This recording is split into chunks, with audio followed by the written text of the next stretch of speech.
Ruteros mochileros, Jordi, no salgas, que hace mucha calor. Jordi, Jordi, Jordi.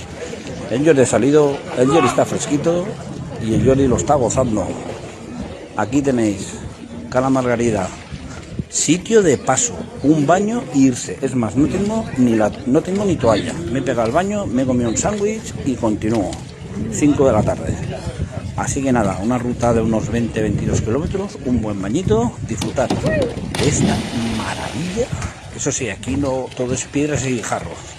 Pero bueno, me he pegado un bañito y con alegría y entusiasmo, let's go, iré contando.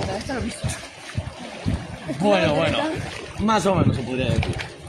Yo caigo de como caigo. Pero ¿por qué caes? Por ir alguna vez.